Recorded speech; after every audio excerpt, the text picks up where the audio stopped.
It's amazing what you can do when you don't have to look at yourself in the mirror anymore.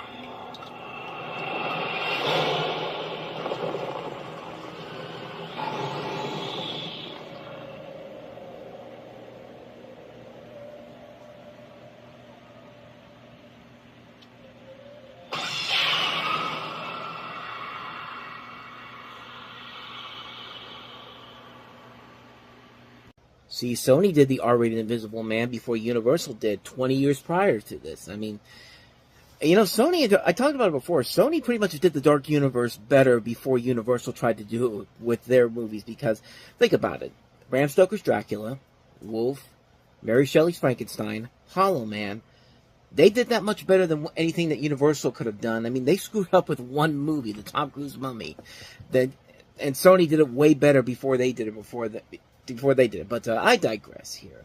Hollow Man, it is pretty much just an R-rated version of The Invisible Man before the R-rated Invisible Man. You have Kevin Bacon as the scientist who volunteers to be the first test subject for a serum that renders the user invisible.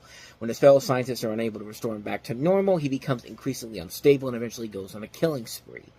And, it definitely has some interesting ideas to it. I think this movie is a lot better than people give it credit for. I mean, it was a hit when it came out, but it got really, really bad reviews, except from, of all people, David Manning, who, of course, praised a ton of different Sony movies back then until it was later revealed that he was actually a guy that was basically created by Sony to fake publicity for the films that they had at the time, even though Sony did have a couple movies back then that were actually kind of good, that would not gotten the best reviews, including this one here, but, I mean, it does take a lot of the ideas that I think the Invisible Man movie, the Jason Blum one, would actually take and do in their own unique way to it. This one is definitely a little bit more smuttier than that. It's a little bit more raunchier. I mean, Kevin Bacon basically turns into a sexual predator at times during this movie, and it's uncomfortable at times, but at the same time, it's kind of fun to watch in a guilty pleasure kind of way here. I think Paul Verhoeven clearly knows that. I mean, this is the guy that gave us Basic Instinct and Starship Troopers, movies that weren't really all that smart to begin with, but at times can be smart, but mostly were there for kind of not for what the original intention was. I mean, this is the guy that also did RoboCop and Total Recall, too, so he's had some pretty good movies under his name at this point. I mean, Showgirls probably was his biggest blunder up to this point. Was that even... Yeah, it was him. Okay, I thought Joe Esterhaus directed that one, but no. But Hollow Man has some pretty fun ideas overall. The visuals overall are impressive to look at. I mean, that scene where Kevin Bacon basically becomes the invisible person surprisingly still holds up after all these years. It's interesting to watch, but at the same time, it's also really intense and terrifying at the same time. I mean, throughout the course of the movie, it's pretty intense and terrifying. I mean, they do a pretty good job of handling this in terms of the visual department. Story-wise, it's kind of been there, done that before. We've seen this done before. And I do think that The Invisible Man did take a lot of the ideas in this and made it into its own thing with that film. And I think that in comparing the two movies, I would probably say that as much as I like the 2020 Invisible Man movie, I would probably say of the two, this is the one I'd probably watch more because of just what they were able to do with it. The visuals kind of still hold up. The scare factor still holds up in here. Not to say that the one in The Invisible Man, the 2021, didn't do that either. It's still a really good movie.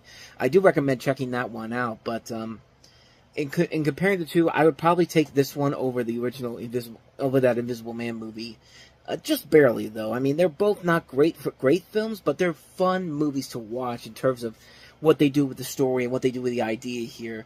Not the best overall story in either one of those films, but you get you get a little bit of the fun factor here and a little bit of the guilty pleasureness here as well. It's an entertaining movie. It's a good, fun summer horror film. I mean, it's a really enjoyable film overall. Definitely has a lot of flaws to it in terms of the story department, but when it works pretty well for what they're trying to accomplish here. I think the visuals still hold up pretty well for the most part. I think the tension is still very good in here. I think they did a pretty good job of handling this. I liked it a lot. I really enjoyed this one. So that's my thoughts on Hollow Man. So let's go ahead and move on to the next movie, and that is Clint Eastwood's Space Cowboys. The most obsolete and dangerous thing in space. Russian satellite Icon will re-enter the Earth's atmosphere in 30 days. Except for who we have to send to fix it. Damn, Jerry. Thank you, God. Warner Brothers Pictures presents. You get a load of this. This is gonna be hard. Space Cowboys, rated PG-13, starts Friday, August 4th.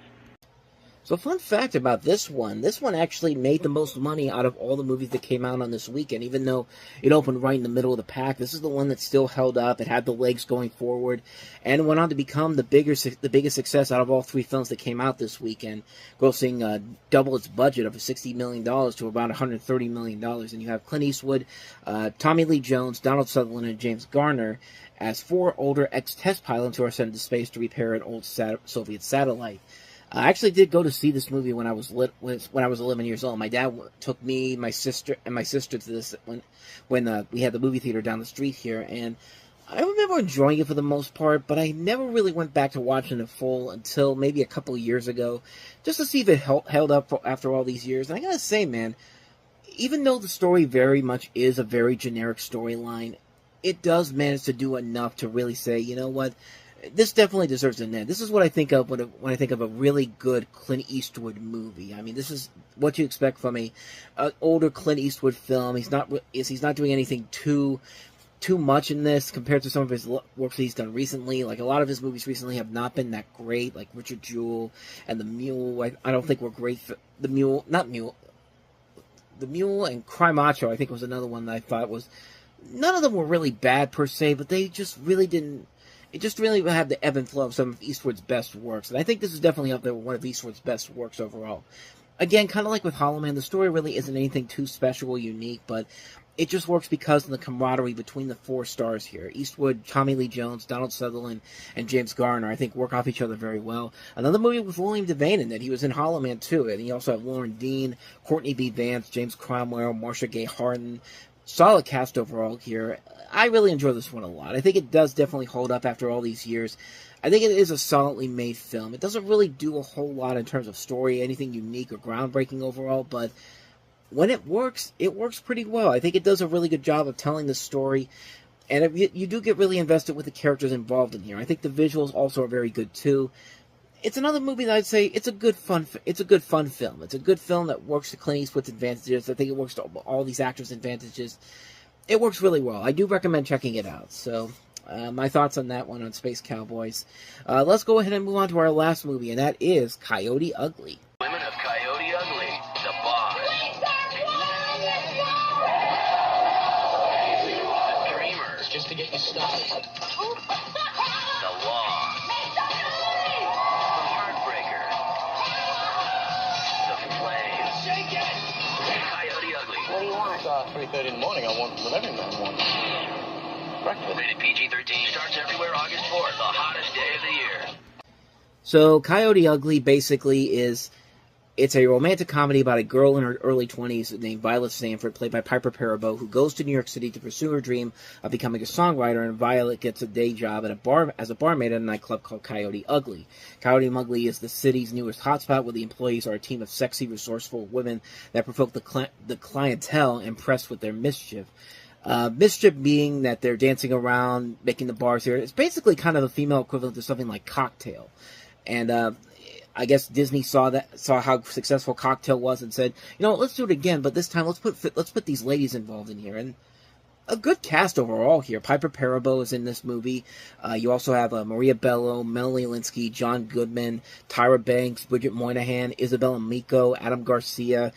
A pretty good cast overall here, but really when you look at this movie, it pretty much is just simply a cock tease movie. I mean, it's literally a movie where most of the time the women in here are basically just. I think someone said it best here about the criticism and praises. It's basically a hot, sexy woman dancing in a bar at a wet t-shirt contest. I mean, it's a trashy movie. It's a trashy movie, but at the same time, though, there is something kind of interesting about it. There's something kind of mesmerizing about it. I don't know what the best way to describe it is. It's just like, you know that line that Rosario Dawson had when they go in Clerks 2, when they have the party, I think it's the bachelor party inside the restaurant, and she's like, I'm disgusted, I'm repulsive, and yet I can't look away.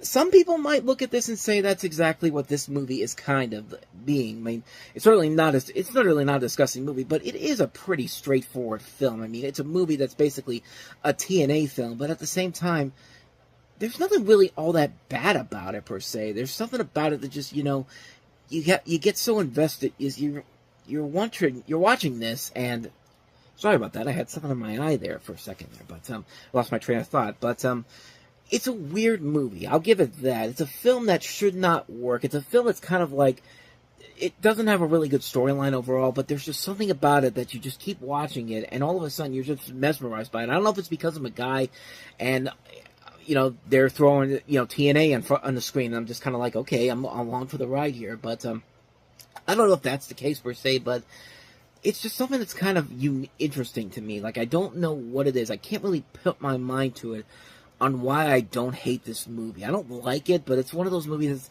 it's kind of like Hollow Man, honestly. It's kind of a guilty pleasure film that really, it has a lot of things about it that are really bizarre. Not just in front of the camera, but behind the scenes. Like, apparently 8 writers worked on the script, including Kevin Smith, who did an uncredited rewrite, Jeff Nathanson, who would later go on to do Rush Hour 3, and of all people, Carrie Fisher wrote a draft of this movie. I mean, it's a weird conglomerate of different people here, different styles.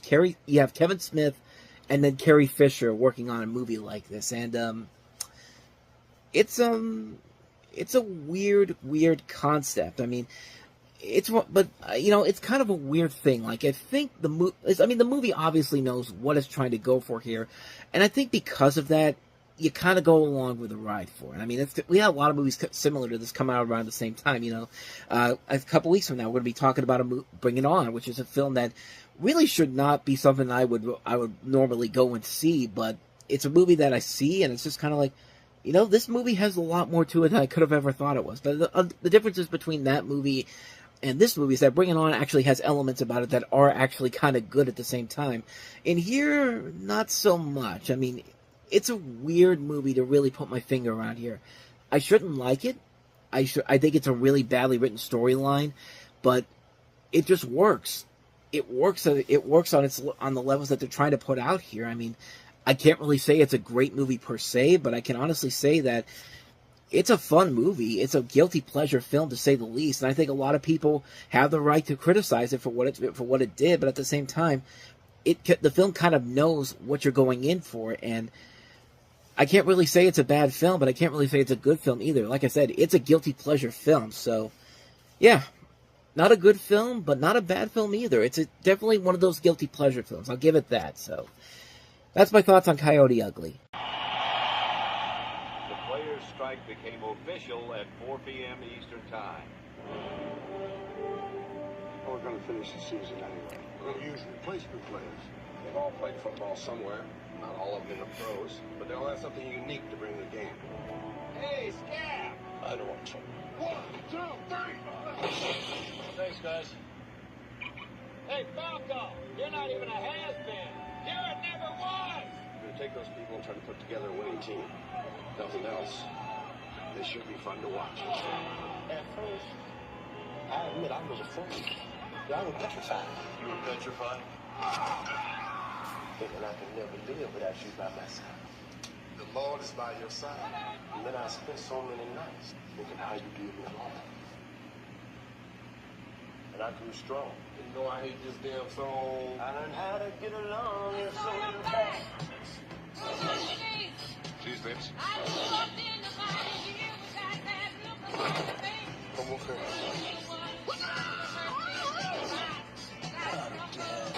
we got this.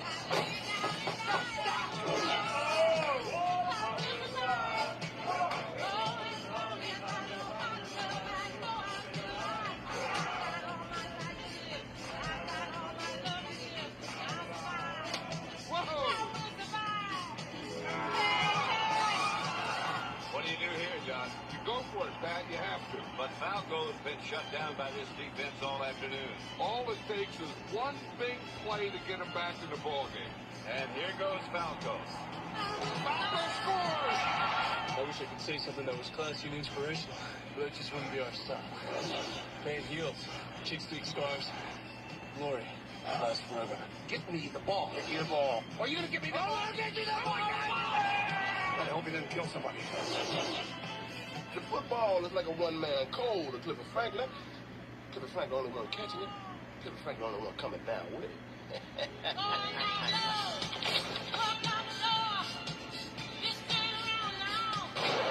Man, why you play that dumbass song? So, as you could tell, this is a movie that's loosely based off the 1987 NFL strike, where, they had the players went on strike, and they had 3 replacement games without any of the regular players, and the Washington Redskins, who were mainly the focus of this film, basically went on to win the Super Bowl that year in 1987. They were basically loosely based on them in particular, and in this film in particular, you have a story where you have these replacement players, including Shane Falco, played by Keanu Reeves, and Martell, played by... I can't remember this actor's name. Where is he? Played by Brett Cullen. Brett Cullen, of course, you may know from Falcon Crest and also Lost. Basically, the controversy in that film is very similar to the real-life controversy that happened between Doug Williams and Jay Schrader back in the 1987 NFL strike. And, of course, Doug Williams went on to become the MVP of the Super Bowl that year.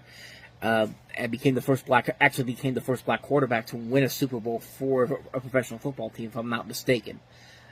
Even Gene Hackman himself narrated that episode of the America's Game Super Bowl Champions, talking about the 87 Washington Redskins. And very much the movie is very much in that same type of a manner. This isn't about the NFL, though. I guess they couldn't get the rights to use the National Football League, which it's weird because they used the Baltimore Ravens Stadium, M&T Bank, in this movie. And really, when Washington was going to change their name, instead of the Commandos, why don't you just go for the Washington Sentinels? I mean, it was right there for the taking, right there. But I digress. Let's talk about the actual movie, which is a really fun movie. And not only that, it's really damn funny. I love this movie so much. Keanu Reeves does a very good job in the role of the quarterback, Shane Falco. Gene Hackman has a good role in here. Just a great supporting cast overall here.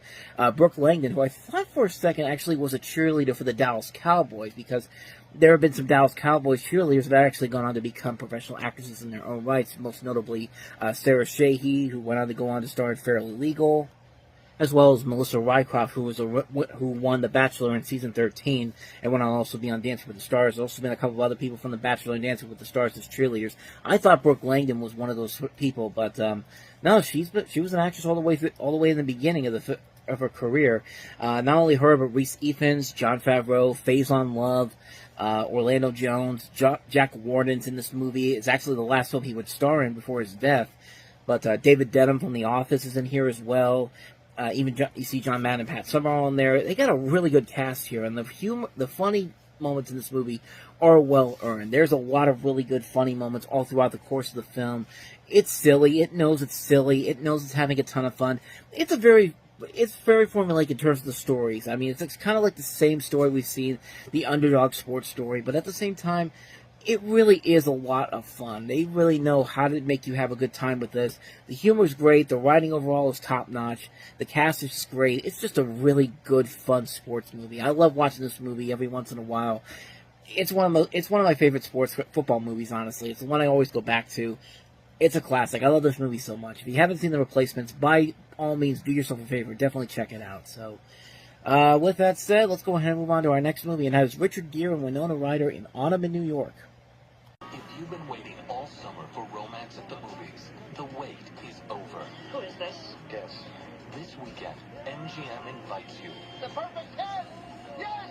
to remember what it's like to fall in love. You look at me in a way I haven't quite earned. Sorry. Richard Gere, Winona Ryder. So what do you want for Christmas? More of this? Autumn in New York. Rated PG-13. This Friday, only in theaters. So how many times have we seen this story done over and over again? I mean, most notably something like Al Pacino, Michelle Pfeiffer, and Frankie and Johnny.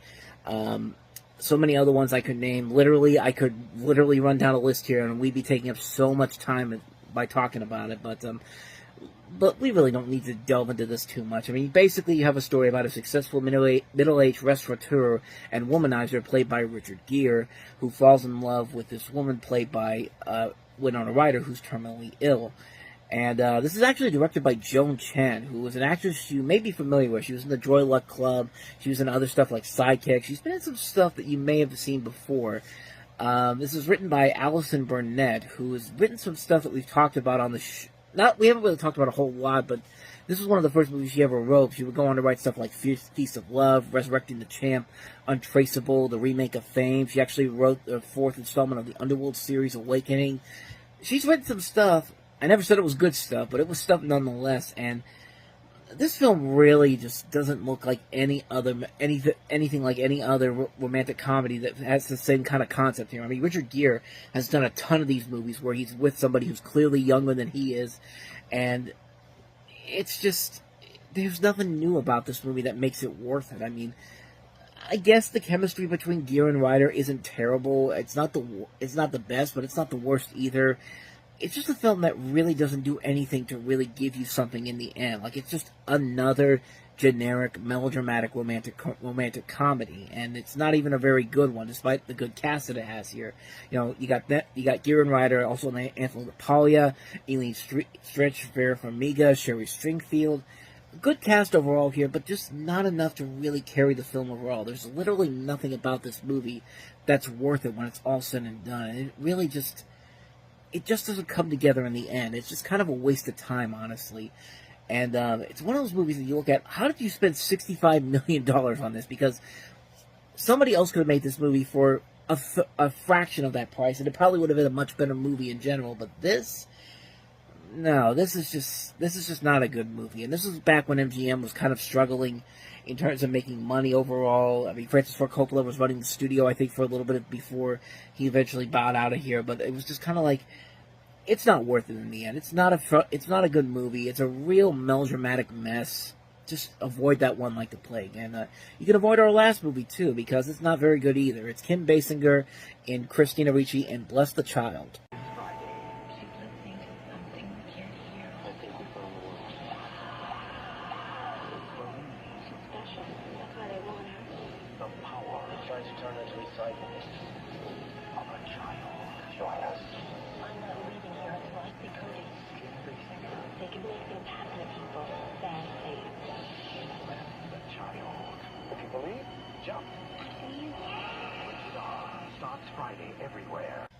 Another movie that we've seen done to death so many other times, and so much better, too. You basically have Kim Basinger, who discovers that her niece, whom she adopted, is being sought by a satanic cult seeking to use her supernatural abilities. And, sounds interesting, but not when you have a script that doesn't really... It really doesn't do anything to make this stand out compared to all the movies of this type. Like, there's a potential here, but it's got a good director, Chuck Russell, who gave us The Mask and Eraser. It also did, was it Nightmare on Elm Street 3? Yeah, Nightmare on Elm Street 3, The Blob. I mean, he's a good director, but this was his first real movie where everyone just kind of looked like, yeah, this is what we thought the first time you took over Nightmare on Elm Street. We didn't think you were going to be that good, and you actually turned out some good movies. And now this is one where it's just kind of like, yeah, you're really stretching it at this point, and it's just not scary. It's not interesting. It's not anything. It just feels like a movie that the studio rushed out solely because they had to get a horror movie out there for a specific date, because it'll make money on the first weekend and then never be brought up again. And yeah, it didn't do that. And it cost $65 million to make, man. Like, come on. Like, what about that trailer looked like it was $65 million worth? Nothing. And the film crashed and burned, not surprisingly, wasted its great talents, not just Kim Basinger, not just Christina Ricci, Jimmy Smits is in this as well, Rufus Sewell, Ian Holm. Just a wasted cast on some wasted potential here. It didn't try at all. Not at all. Just avoid this one like the plague. Bless the child, but avoid this one like the plague. Save her life. She will enter the mind of a killer. We don't have a lot of time. August 18th. What? You're here. There's no escaping. The Cell. Jennifer Lopez, Vince Vaughn, Vincent D'Onofrio. The Cell, rated R. Starts August 18th. So The Cell, basically, you follow scientists as they use experimental technology to enter the mind of a comatose serial killer in order to locate where he has hidden his latest kidnapping victim.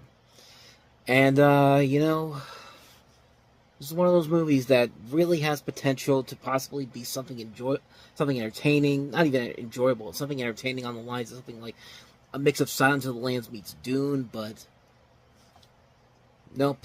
It's just one of those pretentious movies, like those really, really pretentious psychological thrillers, honestly, that just feels like there's so much more that they're trying to add into this, but it's one of those movies that feels so pretentious. It feels like the writing is trying to have this deep meaning behind it when there's really nothing about it whatsoever. And it's one of those movies that you can easily say is a style over substance movie. The visual look of the movie is impressive to look at. And I guess the performances in here aren't the worst. I mean, I guess I can't say anything too bad about Jennifer Lopez or Vincent D'Onofrio or Vince Vaughn. They're doing the best they can here, but it's just everything else that really is not worth it. The whole thing about trying to be something much deeper than it actually is, and just having a story that is so, like I say, pretentious, and it has that whole thing of Taurus basically asking you, what does it mean? I want you to hear your thoughts on this. Like, I want you to write a better movie than anything that I could have possibly have done with this, even though he didn't write this. It's actually by Mark Protosevich, which, I'm trying to see what else he did. He did Poseidon, which is not a good sign, but he also did I Am Legend, which, okay, so now, hey, everyone can hit beyond right once a clock is a broken clock is once every once in a while. That's the metaphor I was trying to get out. Good Lord. It's been a rough weekend, but yeah, this movie really isn't all that great. I mean, yeah, it's got the nice visuals to it, but like I say, visuals don't make the movie, and this is one of those movies that definitely is that case. It's just a boring movie. It's a pretentious film. It doesn't really have anything that interesting at all to say. It's just kind of like it just wants to be something different, but it doesn't have a proper meaning or a proper purpose for somebody to go into this and go, I really enjoyed this. And I came out of this movie going like, this is one of the most boring movies I have ever seen in my life. This is a film that really made me hate Tarsem Singh. I mean, this is the guy that makes movies that could be good, but every time I see a film that has come out, I don't get that feeling that I'm really getting something in return from it. I mean, the best thing he did was The Fall, and even then, it wasn't the greatest of movies, but everything else he's done has not been that great. So that's my thoughts on the show. So let's go ahead and move on to our next movie, the original Kings of Comedy. The original Kings of Comedy. Girl, I'm going to see the king. Not the king, the king. And of course, the original Kings of Comedy are Steve Harvey, D.L. Hughley, Cedric the Entertainer, and Bernie Mac. And you basically have a movie here where it's basically two concerts spliced together into one, where you have them talking about stuff like African-American culture, race relations, religion, family, even the movies of the time. Like, there's a whole rant about Titanic from Steve Harvey, which is really funny stuff here. This is directed by Spike Lee, and basically it's a stand-up movie, but in the best kind of way, because you're getting four really talented comedians at the top of their game at that time. I mean, Steve Harvey was a star with the Steve Harvey Show. D.L. Hughley was on the Hughleys. Cedric the Entertainer was slowly building his brand, and Bernie Mac had already pretty much set himself up as a respectable comedic actor. And a couple years from now, he'd actually have his own show on Fox, which is really good. I'd definitely recommend checking out the Bernie Mac Show. I mean, these are really funny guys. These are really funny guys working off each other. It's a great stand-up comedy movie. The jokes, for the most part, are very good. Really, there's not much more I can really add to this, because it is delivering everything that they promised you right here. You're getting some of the best, four of the best comedic minds of the time period coming together, and it's very interesting to see how all four of these guys have basically changed in the 20 years since then. Of course, except for Bernie Mac, who unfortunately passed away only a couple years after this movie came out. But yeah, you completely forget that Steve Harvey did have a full head of hair back in 2000, and D.L. Hughley, he didn't have. I think he still has that crazy hair, that crazy hair he has right now. I don't know. I haven't seen him in a while, but the last time I saw him, he had more hair than that. The only one who really hasn't changed all that much is Cedric the Entertainer, and I mean, there really isn't that much more you can change with Cedric the Entertainer overall. I mean, he pretty much looks like the same person he did back then, and but yeah, this is a really good movie. This is a really funny stand-up movie with four really great comedians giving off some really good jokes overall. It's a really well-made film. I don't have much more to say about that one. If you haven't seen this one, definitely see it, man. It's definitely want to see some good stand-up comedy from four really great comedians. this film definitely will do the trick for you. The original Kings of Comedy, I highly recommend it. So let's go ahead and move on to our last film, and that is Godzilla 2000.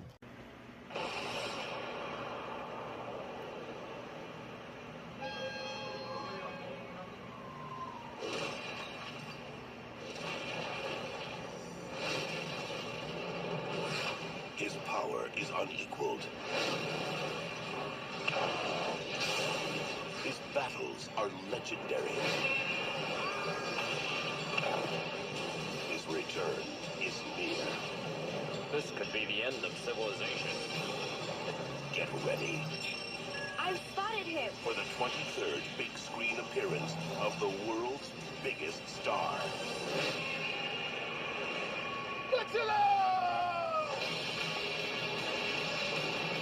From TriStar Pictures and Toho Company Limited. Catch the ultimate showdown It's an alien. where winner takes all.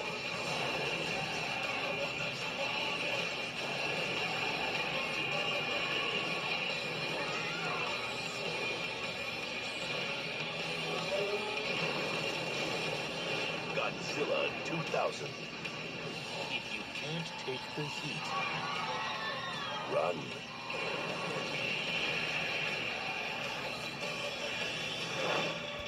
So this movie was kind of basically TriStar and Sony Pictures basically apologizing for the horridness of Roland Emmerich's Godzilla a couple years ago, and they said, you know what, here, we're going to make it up to you. We're going to take one of the movies from Toho and bring it into America, and the results were not what they thought they were, but certainly got a better reception than the 98 Godzilla film. The movie actually is called in Japan Godzilla 2000 Millennium. It's the 24th film in the Godzilla series. It's actually the first of the franchise's Millennium period. It's also the 23rd film produced by Toho, and it actually was the second reboot of the franchise after 1984's The Return of Godzilla. And most notably, this actually was the last film in the franchise to receive a North American theatrical release up until Shin Godzilla, which came out in 2016. And just recently on Talking About the Movies, we talked about Godzilla Minus One, which you should definitely check out. And what's the story of this one? So in this movie, this movie basically ignores all preceding movies except for the original 1954 film with a brand new look and a powered-up atomic ray, and this time Godzilla faces a mysterious UFO that later transforms into a mysterious kaiju dubbed Orga. They meet up for the final showdown in the city of Shinjuku, and, I mean, the movie itself is not great, but I think it's mostly because the American dub version adds this soundtrack that just feels completely out of place. I mean, you hear like rock music, like Pantera. I think there's a little bit of Metallica in there too. I could be wrong on that, but there's definitely more of an emphasis on heavy rock and roll music in this, especially during the battle sequences. And I think that really, really hurt the film in the process having that in there. But you do get some funny over the top moments in there, like in the trailer. There, you see that guy screaming at the top of his lungs, "Godzilla!" with his face like Godzilla, like. It's even funnier when you actually watch the movie. And I mean, I could not believe, like, it's probably supposed to be taken very seriously, but man, when that happened, I couldn't help but laugh my ass off whenever he did that in the actual movie, because it sounds different than it does in the trailer. Even though that trailer one is very funny, it's nowhere compared to the hilarious over-the-topness of the scene in the actual movie. And I don't know if it was played for, I'm pretty sure it's supposed to be played up for seriousness, but man, that made me laugh a lot. And there's a lot of this movie that does make me laugh a lot. It's very silly, it's over the top, but it is what you'd expect from a Godzilla movie. I don't think it necessarily succeeded in what they were trying to accomplish, but at the same time, I mean, it's better than what we got with the 98 movie. I mean, you could tell that these people that made this movie know what the hell they're doing with this character that's been around for almost 50 years up to that point. I mean, not much more I can say about this one. It's definitely not the best version of this film to watch overall, but you know what? It's worth it, especially after what happened with the 98 film. I won't say it's a classic by any means, but it's definitely something worth checking out if you're a Godzilla fan. Definitely check it out, Godzilla 2000. with two different styles, are about to compete for one championship. Bring it on, baby. I'll bring it. Can we just beat these Buckies down so I can go home? We might have to have a rumble.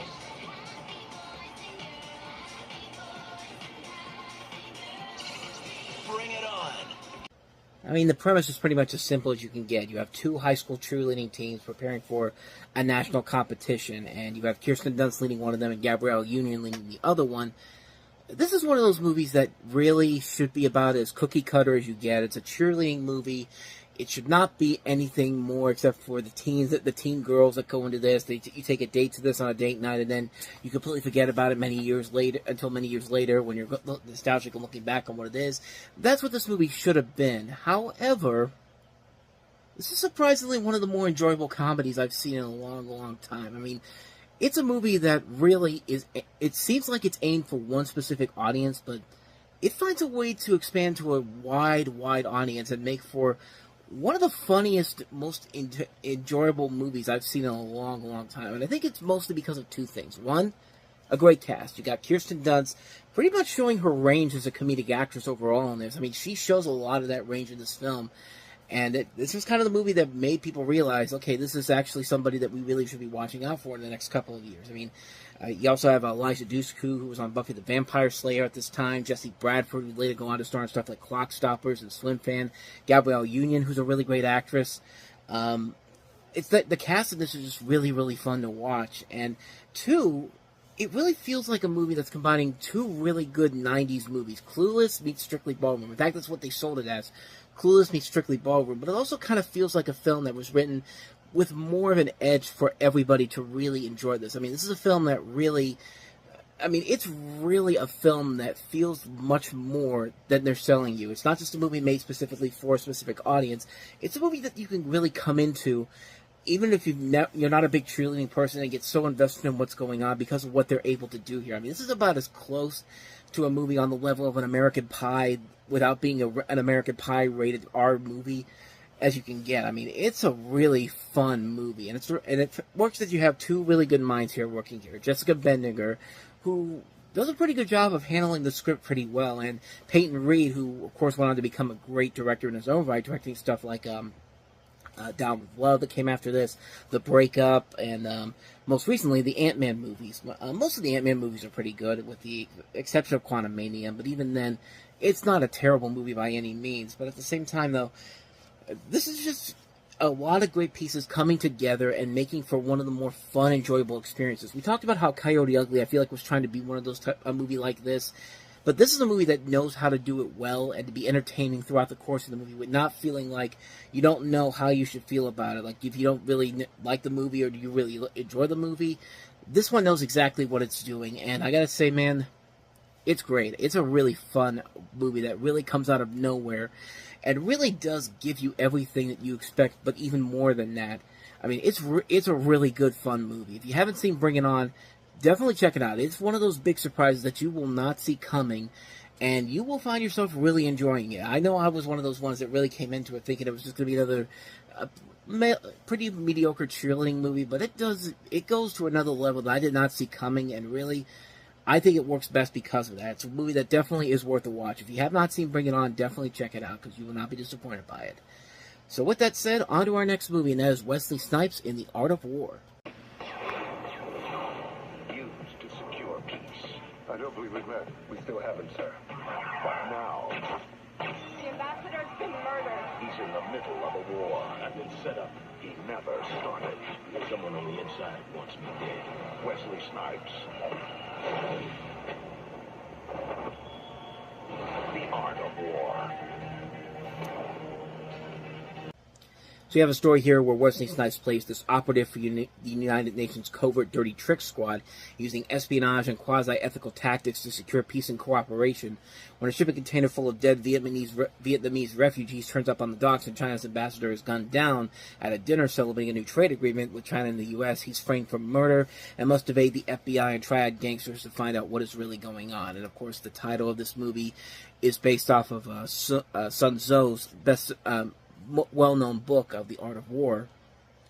But even if it tries to take from some great material overall, it can't work on that level. Wesley Snipes is too good of an actor at this point to really be forced into something like this. It's not really an engaging movie.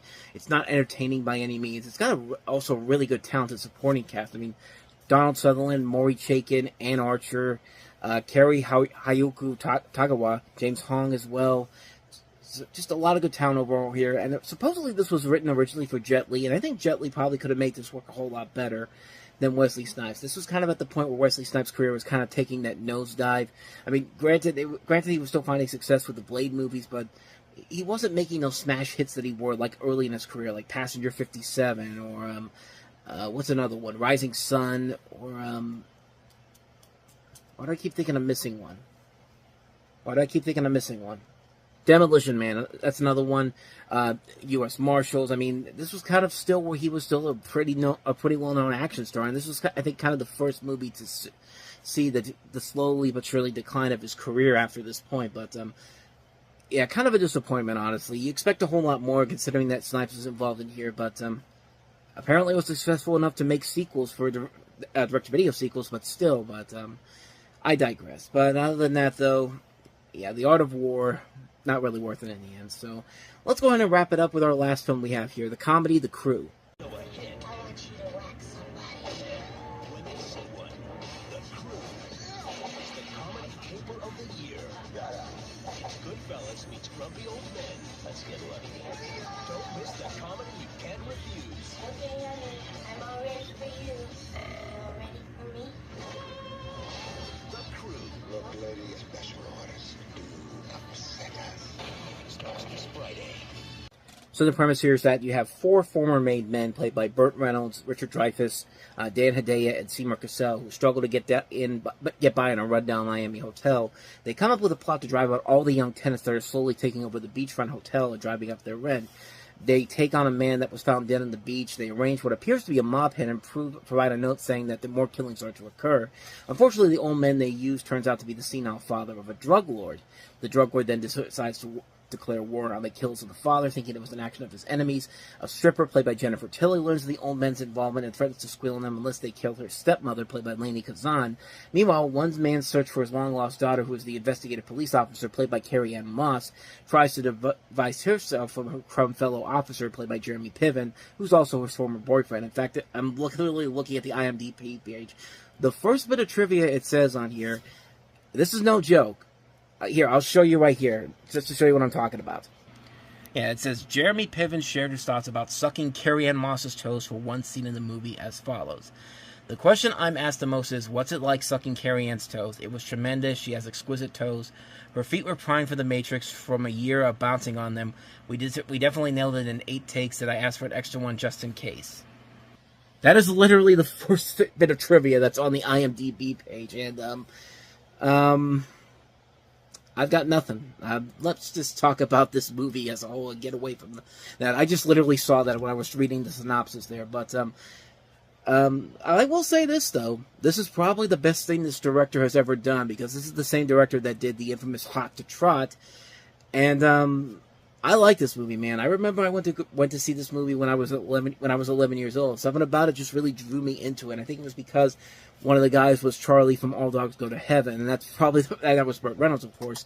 And that's probably the first thing I thought of when I thought of this movie. And I like the movie, man. I think it's a really funny, silly movie. And you can definitely tell that Barry Sonnenfeld was one of the producers on here, because his style of comedy is all throughout this movie. If you see the trailer for this movie, there's a little bit of that comedic edge he brings to it. And even sort of the cinematography in this feels very reminiscent of a Barry Sonnenfeld movie as a whole. But I know a lot of people are not the biggest fans of this movie, but I really enjoy this one a lot. I like the camaraderie between Reynolds, Cassell, Dreyfuss, and Hedaya. Jennifer Tilly usually will be very funny in a role like this. Lainey Kazan's pretty good in here. Carrie Ann Moss and Jeremy Piven actually are very good in the film as well.